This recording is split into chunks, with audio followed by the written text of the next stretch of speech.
Yo, what's up guys? What's up mga katuso?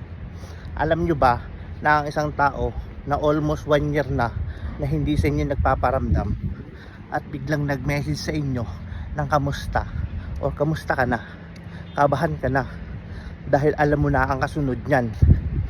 Yung taong hindi ka naman niya naaalala ni minsan, tapos bigla kang magugulat, magme-message sa iyo ng kamusta, kabahan ka na kasi alam mo na ang kasunod niyan pag minessage ka ng kamusta ng taong hindi naman nagpaparamdam sa iyo. Kaya kayo nang humusga kung ano ang kasunod ng kamusta kapag inyong ni-replyan.